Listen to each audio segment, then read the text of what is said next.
for this. As I mentioned, it's going to be a pretty brief meeting. We just have a couple of things that I wanted to make sure to highlight, but the biggest thing we'll be talking about basically getting green lighted to start this new member engagement like email campaign. And, we're very lucky that we here at NASPA have a new email tool that we're going to be able to use.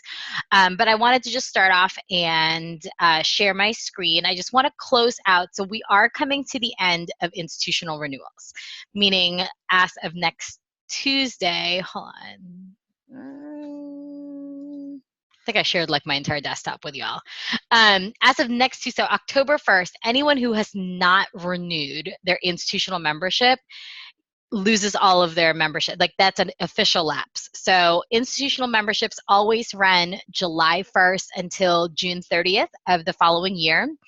As a courtesy to our members, we give them a 3-month grace period, essentially, because some schools, their fiscal years don't start until September. Some of them, start in July. So we want to give our institutions time to get those payments to us. But as of October 1st, if they have not renewed their membership benefits officially lapse. And so some of the communication that has gone out, we did let the vice presidents and the voting delegates at the institutions that had not yet renewed know at the beginning of September or end of August, really, that anyone on their campus who was up for renewal, who had an individual membership, if they decided not to renew or if they didn't renew for the 1920 year, when those individuals go to renew their individual memberships, they would no longer get the $75 professional affiliate rate, which is a member benefit for institutional members. They would see the $242 associate affiliate rate. So that is a massive jump, especially if people who are longtime NASPA members and have continued to pay a $75 rate. And so if any of you or if you know anybody who is at an institution that maybe has lapsed and you hear any grumblings on your end, they're like, oh, my membership rate went up from 75 to 242 as an individual, that very well may be that they were at an institution that declined to renew for this upcoming year. So just to share some information, so just by region, actually, we're doing really well this year. Every year, we seem to do better and better in terms of getting institutions to renew. So as you can see, there's really just a few institutions that haven't renewed yet. So for those of you who are concerned about the institutions in your regions that have yet to renew, those are the ones in the dark blue that I'm sort of scrolling over. I will be sending out that list next week, but if you'd like it sooner, I'm happy to do that. I can do that when I send out the notes for this meeting.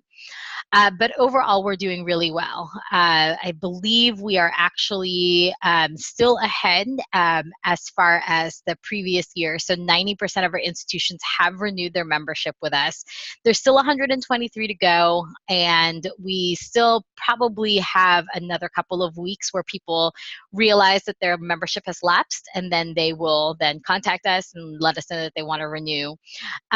This year, I just wanted to show all of you all this.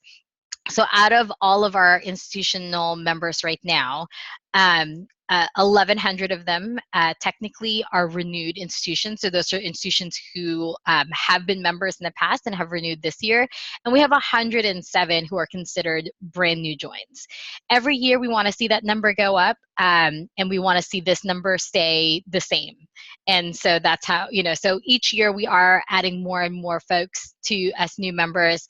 The 58 right here can be a little bit tricky because we also have some institutions that have multiple child campuses, so that number is not always reflective of renewed or rejoined. But as you can see, we've gone way up just in the last couple of weeks. This trend where it's kind of gone up in terms of transactions usually coincides with the fact that institutions have received the emails from us saying that your membership benefits are going to lapse. These are the ones that are going to the voting delegates. But we've also contacted all the individual members at those campuses, letting them know that if their voting delegate declines to renew their institutional membership, that they should expect to see a raise in their individual member rates. And so that's why we sort of see this like slump right here, and then it's a little bit quiet slowly throughout the summer, and then we do see it ramp up pretty much towards the end of September. So that's pretty typical. So as far as the number of volunteer leaders who might be affected by their institutions not renewing, there's 21 of them right now that may not be able to continue in their volunteer leader roles if one of the requirements is that they are a current NASPA member. So we have down here, and again, if any of you, so there's a couple of folks in different knowledge communities, different steering committees, different advisory boards. Some of them are NUF mentors. And so if anybody, so we have Sabrina in 4 West, who is at an institution that may or may not renew. So if you're concerned that some of the volunteer leaders on your teams may be affected by seeing raises in their membership cost, certainly reach out to us, and we're happy to talk them through like what that means in terms of them being able to continue in their volunteer roles. But we very rarely see those institutions not renew. Right now, we have, I would say, about 50% of our institutions are considered small colleges and universities, and so we have less than 10% that haven't renewed, which is really great.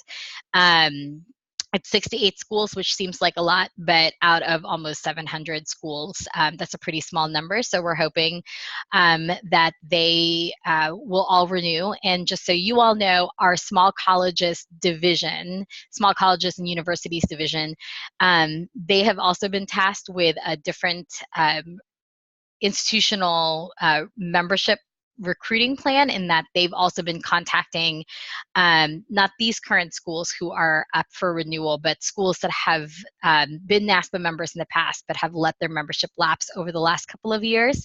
And since they've started that campaign, they've actually brought in some of those that fall under the 107. So that's been successful for us. Community colleges as well. We only have 7% that have yet to renew, so it's only about 18 of them. So we have been reaching out to them both by phone and by email, and so we're hoping to make sure that they are that they renew for us. And as you can see, we have quite a number of institutions that renewed just this week. So it's still a pretty, there's still sort of like that rush to October 1st. And then October 1st, they will all receive from us just some more communication, letting them know that their membership is now officially expired, meaning when they go to log into their NASPA account, they will not have access to the member directory. They might not have access to other items in there, especially if they're a volunteer leader. So like the engagement portal, email tool, that sort of thing.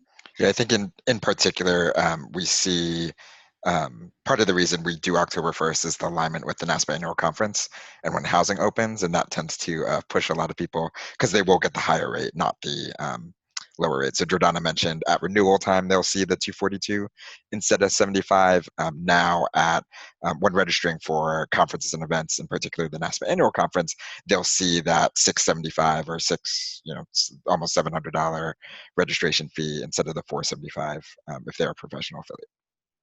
So just one point of clarification. So if a volunteer member is at an institution who did not renew, that volunteer member won't be able to access the engagement tool? Only if so if the volunteer leader has a current NASPA membership, and it's current until, let's say, January. Okay. They'll still be able to access everything, okay, right? Perfect. But come January, when they go to renew that membership so they can continue to access it, they might get a little bit of sticker shock. Okay, so, of course. And, the other thing, too, to keep in mind as you're talking to your members and you're talking to your constituents is that a lot of the registration rates that they find when they are registering online are automatically calculated based on their membership status. And so the other thing, too, that tends to get confusing for some folks as they're coming up to registration time are those who are students who have not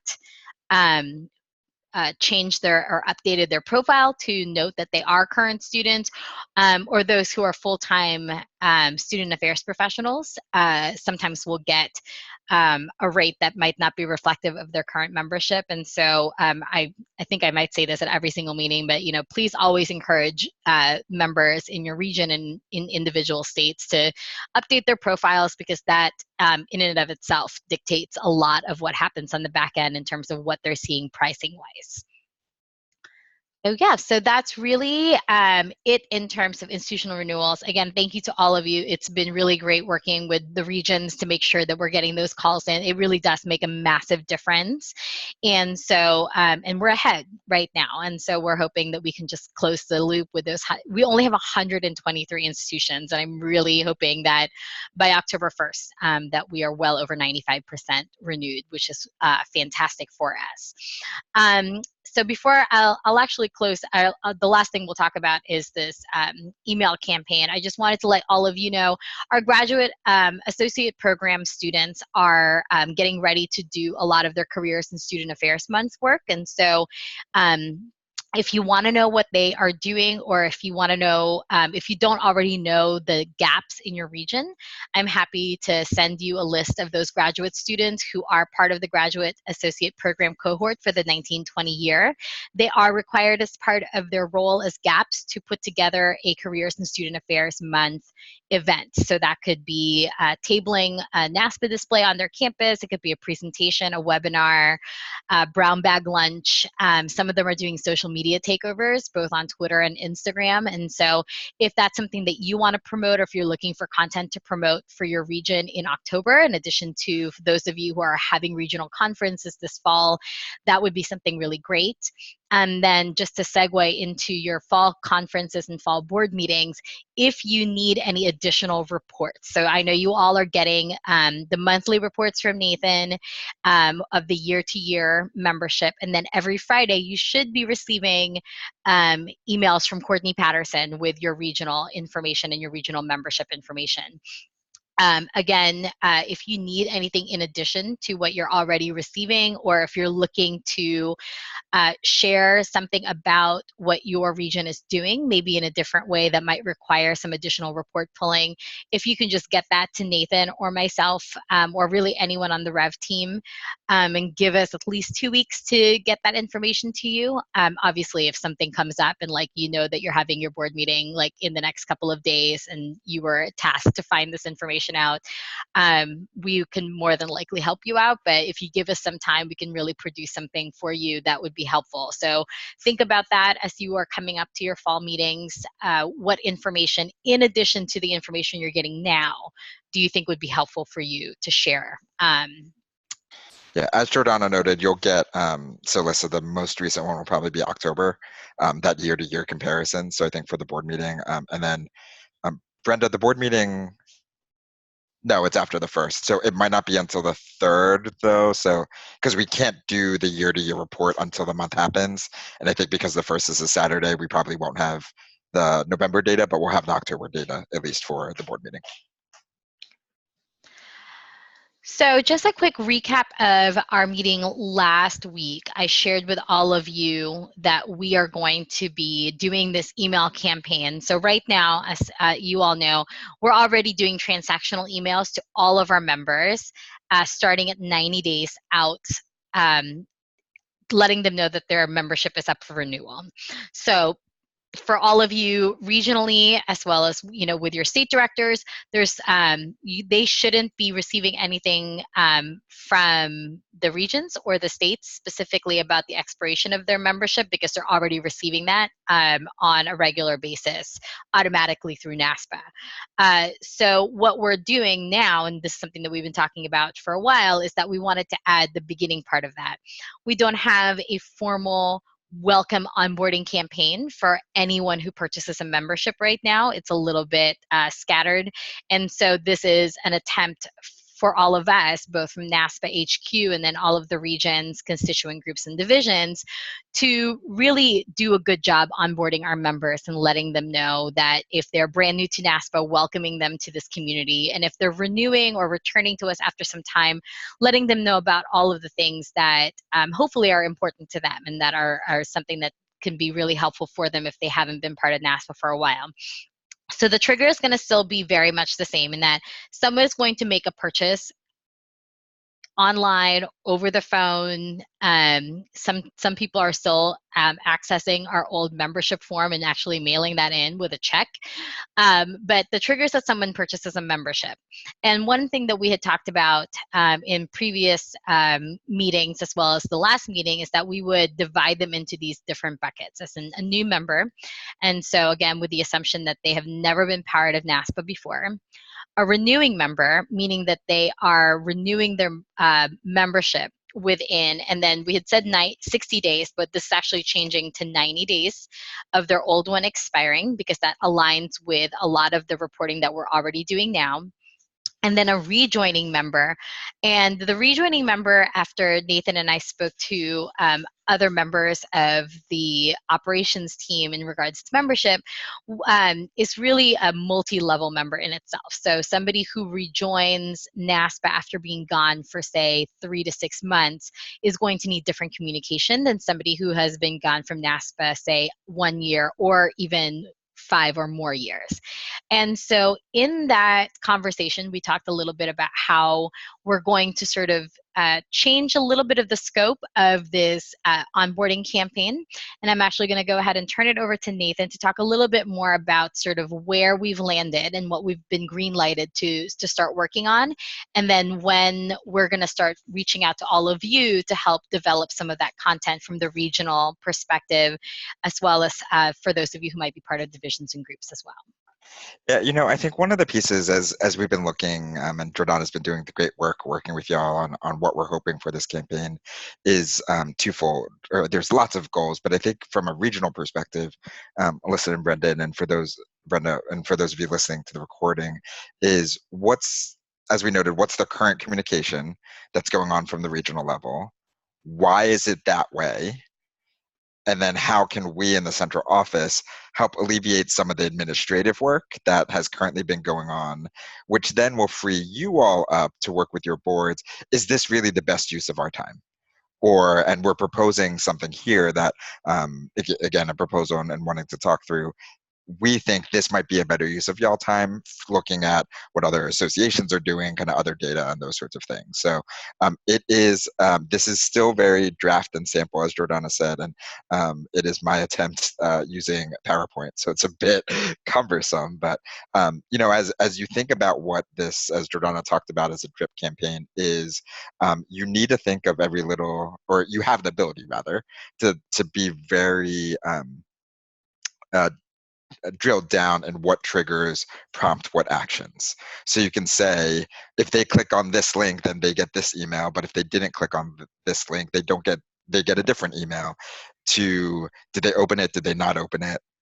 How often things go out. So as Jordana noted, we will be the first kind of experimenters on NASPA staff doing this, but we're excited kind of on this pilot program for the first year, and then we can refine as we move forward. So the day after an individual purchases, and again, this is for never or first time new NASPA members. New profile NASPA members is really what it is. And what we mean by that is if they maybe were a graduate student, but they don't remember that email and they just create a whole new profile, or if they were a NASPA member 10 years ago, forgot about it and just created it again, they would go on this journey. So I think that's something that, the system is only as smart as the data that's in there. So I think that's something that Jordana and I will figure out how to get them out of that journey if that's the case. That being said, when this new member joins, they would get a welcome email from NASPA. Right now, the avatar that we're thinking, the notes and kind of the packaging of this welcome would be the Rev team, and most likely my voice as the individual. I think I've mentioned to y'all before, if Rev is, a campus, we're kind of the student affairs kind of side of things. So, as the, dean of students or whatever kind of term you're thinking, welcoming, individuals to the organization and keeping it very basic. Probably about a week after that is when we would do some targeted a note around encouraging them to update their profile and really acknowledging their professional level at that point. So a new faculty member would get a very different note from a new undergraduate student, which would get a different note from a new NUF fellow versus a professional affiliate, etc. I'm gonna assume that they opened that email. So they either open the day after purchase email or they open the 7-day email. 2 months after they join, and again, the system's not smart enough to do, 30 days after, and it has to be 2 months because if someone joins on, joins today, if it was only a month out after, they'd get this next note, 7 days later, and we think we want a little bit of time in between. So we're hedging our bets and saying 2 months after their purchase date of joining, that's where we would love to introduce the region.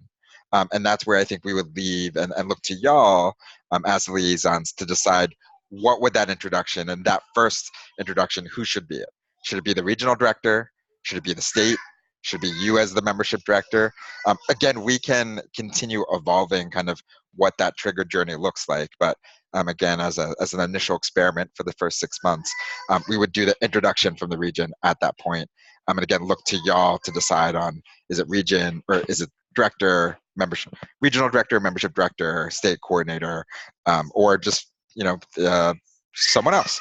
But really, we would look to that. And ultimately, we would need 12 versions of that letter because each month they would get a different note. So this would be for the people that joined in October, clearly Maggie's home, apologies for the background noise. For people that joined in October, what is the note that they would get in December?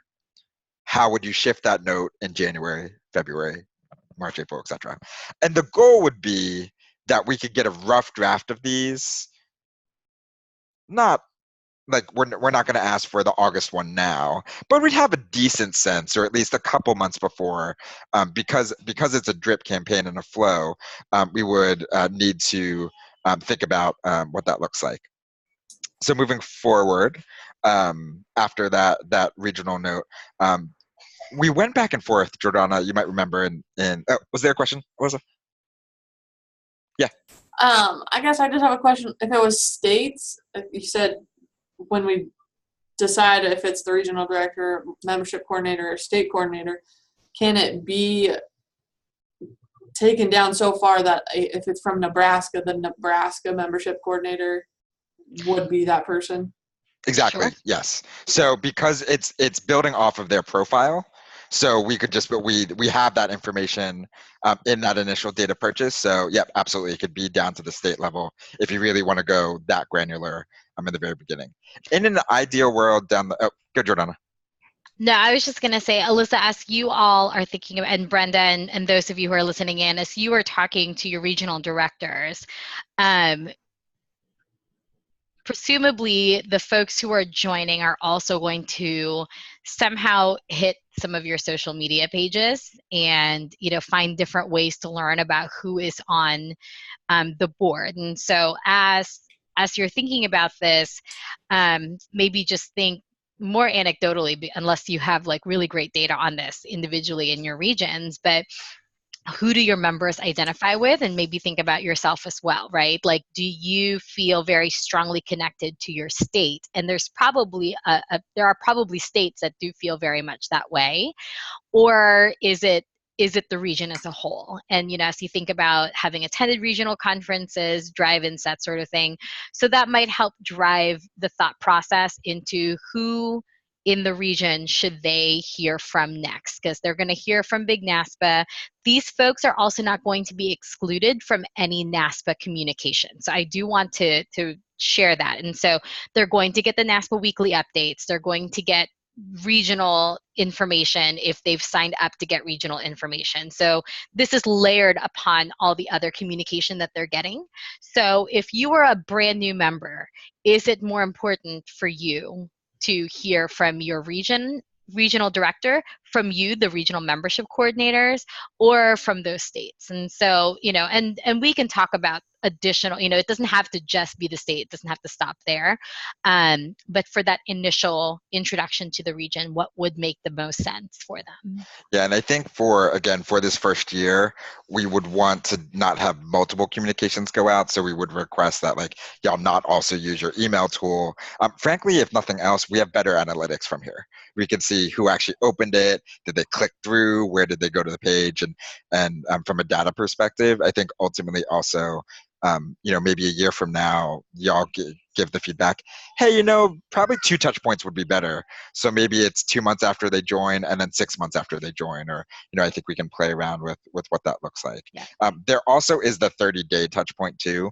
And again, this is what Jordana and I are drafting. We actually have a 2-hour meeting on Monday to delve deeper into this. And our October meeting will kind of go more deeply into what we're thinking, where we're at. Yeah, and just to sort of, just in addition to what Nathan just mentioned about the email tool, we certainly want you to use the email tool regionally and from your states in a way that makes sense to get important information out. So, you've got a regional conference coming up, you should 100% use the email tool to get that information out to your members within that. But what I think we would like to happen is this welcome onboarding part and then the end part of someone's membership to be a little bit more consistent, so we can sort of track how people are behaving when they're being onboarded as new members or as returning members to NASPA, and then as they're exiting NASPA. So the email tool really should be for your regional newsletter if you're doing that, for getting information out. And really what would be great, and something for those of you who, Alyssa, Brendan, those of you who are listening, I don't know if you all have a calendared out or a process right now on how you are sending emails out. Are you sending something out at the end of the month, in the middle of the month? Each region does something very different. And so I think taking some of the work away from you all to sort of onboard, welcome, and bring people, into the fold of NASPA helps you use the email tool to really communicate things like, come and attend this event, come and engage, come and volunteer with the region, which I think is a voice that your region can really do much. You are a lot more powerful to have that kind of conversation. And then also to drive your members within your region and within your states to any of the social media channels that you're using. Because I think that right now, social media channels from as a communications tool may not be used, I think, in the best way right now. Whereas instead of having to send a welcome email every single month, knowing that we're going to be doing that automatically for you moving on, you can use that time to really sort of cultivate your social media message and presence within your members. And I think that would be a really great way to, you can see people's engagement on social media, whereas in the email tool, you don't really know how many people are opening that email, how many of them are actually reading it or clicking on those links. Whereas you can see a lot of that on Facebook and on Instagram. And so, I would highly suggest, for those of you who don't already have a communications timeline and calendar, that to really start looking at how you can really use social media as a great way to welcome these members. And if you are using the email tool sort of in this welcoming way, how you can use this new template that Nathan is sort of sharing with you, and as we're going to get more detailed in October, to really complement the messaging that's going out, from this DRIP campaign. So the 3 months after someone joins, so you might remember we talked about this survey concept. And as we talked with our other colleagues in the office, we realized people might answer how they think they've acted, but because we have actual actions that they have done, oh yeah, I've updated the website. Did they really, or they've updated their profile? We could ask them if they've updated their profile, or we could just have the trigger, did they log into the website to update their profile? If that's the case, send them this. If they did not, send them that. Did they purchase an event? Send them this. If they didn't purchase an event, send them that. So this is where it gets a little fuzzy, what's happening 3, 4, 5, 6, 7. But we're thinking a message about knowledge communities, a message about volunteering, a message about research and policy, another message from the region. I'm missing one, Jordana. Maybe not. Maybe it's just 4 of them. Maybe. There were 5 Yes. options. Anyway, whatever that 5th option is. So again, this is what Jordana and I are talking about on Monday. And again, in our October call, we'll be able to flesh out. The cool thing about this, and this is the proposal that I'm mentioning. So let's say someone doesn't open their 7-day or the day after their purchase welcoming to the organization. Let's imagine they also didn't open that 7-day, welcome to NASPA, update your profile. What we can do is if 2 months has passed, they haven't opened either email, and we can determine like open means preview, open means actually clicked, open means opened and then clicked to a different link. We can determine which makes sense. We can send them another reminder saying, hey, we've reached out about a couple of things. Hope that you're moving along well, and we just want to make sure you update your profile, for example. If 60 days go past that date, we could then trigger a different action. And what we were thinking about or proposing is this a place where there's additional support from y'all in a phone campaign, perhaps? I think we need to figure out logistics. How, once you call them, how do we get them back in the other campaign? But we think, and Brendan and Alyssa, I'd love your opinions, at least initially, not that it's binding. Would the regions be open to getting a list of names? And let's be honest, it's going to be a small list. It's not going to be a huge list, but 10 names a month, and give y'all, whether it's a month, 2 months, again, we can determine what makes sense. Do you mind just calling them and leaving a message on their voicemail if you get a voicemail? And if not, just welcoming them to the organization and say, update your profile. We don't need to say they're on this special list that, hey, you haven't opened the other 2 emails, that's why you're getting a call. But we're thinking that could be a cool kind of, again, not a huge lift because we're filtering out already this other piece, but another opportunity. Brenda, what are your thoughts? I think it's a good idea to have that personal touch there. I think having it be like when you said about 6 months out and they haven't touched anything, that's a good time to hear a personal phone call. We're not asking for money from them. It just to say, hey, welcome to the membership and your community. And by the way, feel free to update your profile. I'm sure mine needs to be updated as I speak, but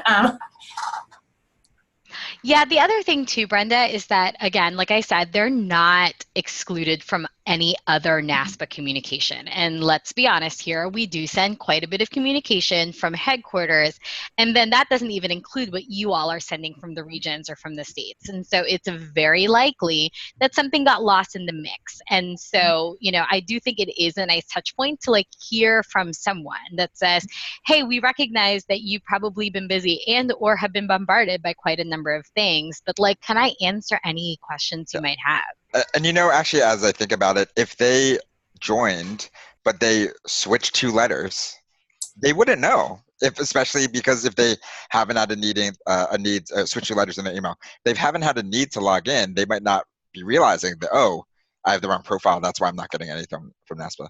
Alyssa, what are your thoughts? Yeah, I like that idea as well. Whether it's even the regional coordinator or the membership coordinator or state coordinators, because if it is a small list, it's not a lot, but it also, I think, beyond just the membership coordinator, it's going to take that much more of a personal step if we have the states reaching out to them too for additional support there too.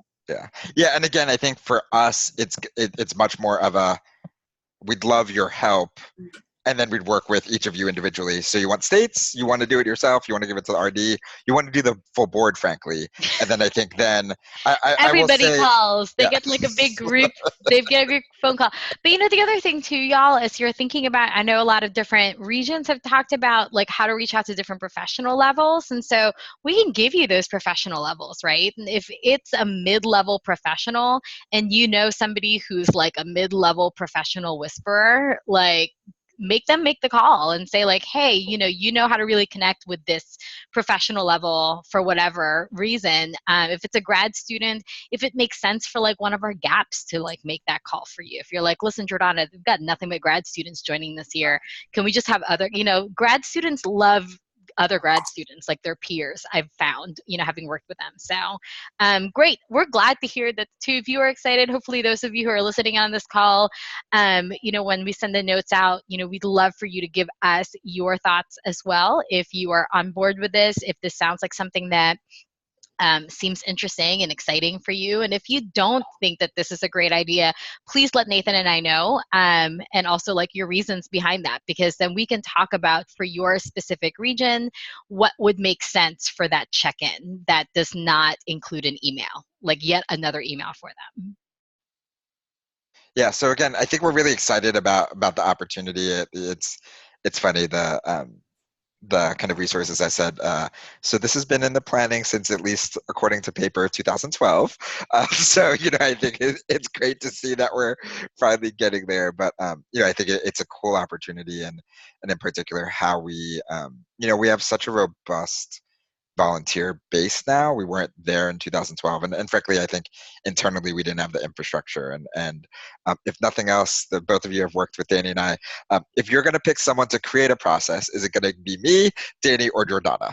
And we know the answer that it's going to be Jordana. So I think Jordana leading this sort of work, it's been great to have her on the team and think of what this process is, and still has that personal touch point, but isn't 90 million individual kind of things. And it's going to be automated, y'all. So like we are going to like set it and forget it. I forgot which infomercial that's from, but you know what I'm talking about. I can like see it in my head.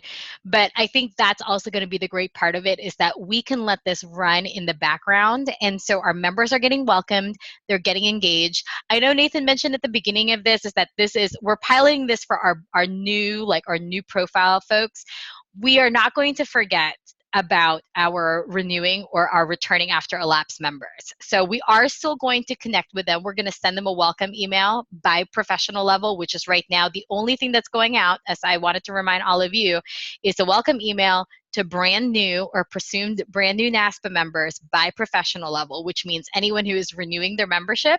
So if Alyssa or Brenda, if you all have ever renewed your membership, you did not get anything from us, and I'm so sorry. But we are hoping to rectify that with this new process. But we're not going to do that very big drip campaign for those two other buckets that we've been talking about for the last couple of months. But we are going to send them something. So we are going to send them a welcome. When they purchase their membership, if they're a renewing member or a returning member, they will get something from us. And then we're going to build in a check-in at some point, maybe at that 6-month mark, Brenda, like you were saying, like in 6 months. We might not do this robust communication campaign for them, but we want to make sure that, because a lot of them, they've been here before, they might be long-term NASPA members, they might know all about us, but we still want to check in and gauge how their year is going as a member of NASPA. Like, are they enjoying their membership? Have we given them what they need personally? We don't know what that check-in is going to look like yet, but rest assured that we are going to capture anyone who purchases a membership from NASPA. They are going to get some type of communication from us moving forward with this new campaign. Yeah, I will say, I think we're being intentional in the as we were talking, like we're seeing these individuals that we've been talking about as first-year students. We'll see next year as the second year. So we have it. So, those that are returning for their second year. And then kind of like on campus, we don't need to forget the juniors and seniors, but most likely they have their other networks, their other connections that they won't need as high of a hand touch. So I think that's another element that we know the second years are just as integral, but we can only bite off so much right now and how we work forward with this. So have you ever looked to see how the average length of membership people have, if it's 5 years, 10 years? Are you looking at maybe doing a recognition, like here's your 5-year or 10-year membership, thanks for being a part of this team? Brenda, you're singing Jordana's. Oh my God, you're saying my love language, Brenda. I have been wanting to do this for a while. Now, as you all know, in 2016, we did move to a new database, which now actually captures when they actually joined. So what we're hoping with this first year campaign, so for those of you who are working on any retention, anything on your campus, is that the goal is that we retain X percentage of those NASPA members, right? So every year that, their first year, we want 100% of them to come back for their second year.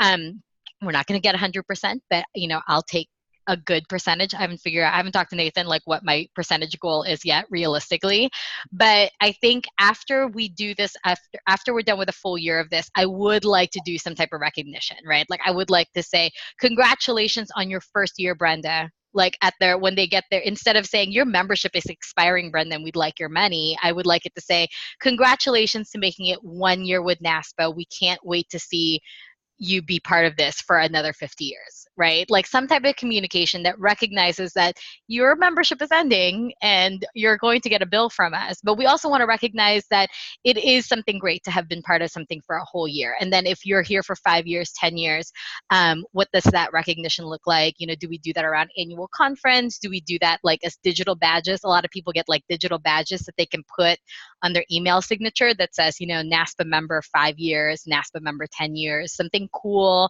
something that's very low cost. You know, I'd love to send everybody like a cool pin, but you know, that we have 15,000 members, that might Yeah. not be cost effective. But there is something that we're looking forward to. And I think that because we're now well into our new database, we've brought in a lot of new members, we have a lot better data on when they actually joined, we can actually start doing the yearly recognition for them. Yeah, I think the other thing too, and I don't say this as flippantly as it's going to come out, but do we care about accuracy or do we care about what people think? Because frankly, some of our data isn't as clean as we go further back. So, you know, Brenda, if I'm going to say congratulations on your 3rd year, and you've actually been a NASPA member for 7, you know, I mean, there's a potential implication for that. Versus like, do we want to let someone say, oh, I've been a NASPA member for 20 years when they actually had a 4-year gap in between. So I think that's been part of the piece that's limited us. But to Giordano's point, with this new class, we'll be able to say like, we know it's only been a year. So that's the case. Coupled with all of this is some additional data gathering. So we floated the idea, I think most of the team's on board with either like a 6-month actual survey, or I think what we're probably leaning more towards is for those that choose not to renew, getting information on why they're not renewing. I just talked with Alexis Jordana, and for the first year, it's probably going to need to be qualitative, not quantitative, and open. And I know, but we can make assumptions, but I do think there's power in letting people actually name the reason and then coding and then having it be select only. And if Alexis agreed to open-ended, that's saying something. Alexis is our senior director of data analytics in the office. That being said, also, we are right now, when you expire, so, you know, let's say you go a year, we don't do any further communication with you at that point. So the regions obviously maybe do like 1-month lapse, but there's nothing that central office sends out. So I think we're deciding we're going to keep reaching out to people 90 days after their date of expiration as well. We're not sure what that looks like. There probably will be a phone call in that. We do see, I mean, and you know, it's happened with my membership as well for my associations. Oh, it stopped. And then, oh yeah, no, immediately I'll come back. But that's why we are considering the distinction between a returning member versus someone that's gone is that 90-day period lapse. And that'll be great for you all too, as far as the survey goes, to gauge member behavior and member needs like halfway through, because then that's something that we can report back out to you all on a regular basis. Like when they get that, we can say like, Alyssa, people in your region really like this component of their membership. And you can address that, you know, with your leadership and your regional board, like well before the end of someone's membership. So, you know, they can actually see actual action being taken on that. So we are very excited to implement that part of it as well. And we'll probably send you all, you know, like Nathan and I said, we're going to start working on this, and we'll find a way to get this in as collaborative a space as possible so you all can see and have some transparency on what that communication is going to look like going out. And we will give everybody, like, I'm a big fan of timelines and deadlines, and so Nathan and I will work out, you know, some agile timelines and deadlines, recognizing that, you know, different times on campus can mean different things for those folks in their different functional areas. So, but yeah, that's where we are. We're getting started on this. Like, we're going to push go on this. And this is, you know, we're hoping that by the end of the year, and, you know, I know that seems like a really far away place, but if we're going to talk about getting y'all to give me 12 different copies of everything, we want to give you all time to develop this information as well. But by the end of 2019, we're hoping that this is like in the system, ready for us to press go. So that way people will start getting this, and we'll be able to have, you know, hopefully a year to the date that we started talking about this, we will have this in place and it's automated and it's going. And, you know, next year, this time, I'll be talking to you all about all the great work and data that we've been able to collect from this project. So thank you for all of you who have been very patiently sort of listening to all of these like what seem like big pipe dreams that we wanted to do. And now that we're here, I'm really excited to start working on this and actually put it into action and be able to share this with all of you. So thank you. And Nathan, is there anything else that you wanted to share? Brenda or Alyssa, is there any questions? I think this is really exciting. This is a topic that we talk about with our state coordinator a lot, is that it's just one state sends a lot of emails, the other state sends no emails, and so I think this will be fabulous. Yeah, and so I think, definitely share with your states and with those on your teams, that we are going to take over a significant portion of that communication. And it's not that it's taking it away from them, but we then want them to spend their time cultivating relationships with their state members and with the region in just a different way. So, this is like onboarding, recruiting 101, right? Like we're going to do this like very routine campaign. So that way the work that they're doing for their region, for their states to bring in new members or to retain those members can be done in a very different way that might be a lot more nurturing and personalized, that they don't have to worry about like, oh my God, it's the end of the month, I got to go send this email. It's like, oh, that email's already going out. They're going to get that email. And then NASPA's going to let us know how many people did not open that email. So I will call them in 6 months. Yeah, and I think, y'all have heard my philosophy on our work. I acknowledge this is partly a restriction on what you can send and where you can send. I'm hoping that it comes off, and I think the two of you know, and thank you for your help in helping us express to all the other leaders, this is really us trying to take the administrative work that you shouldn't be spending time on and allowing us to, help, I think, implement. And I think Jordana's point really is the new data too. The data points that you'll be able to get off of those things. Fine. Matt teaches on Thursday, so he had to bounce. So I'm on single dad right now. Say bye-bye. Bye. Well, thank you all. Again, I will be sending out a recording and the notes to all of you and to those who are listening. If you have any questions, you can always email me. And then again, I think probably the biggest thing is if you need any reporting or any additional reporting in anticipation of your fall meetings, please let us know. The sooner the better. That gives us a better idea of what it is that you may need, but knowing that you're already getting quite a bit of reporting weekly and monthly as well. So thank you all for your afternoon. I will give everybody 7 minutes of your day back. So I appreciate it, and I will see you all next month. Thank you. Take care. Bye.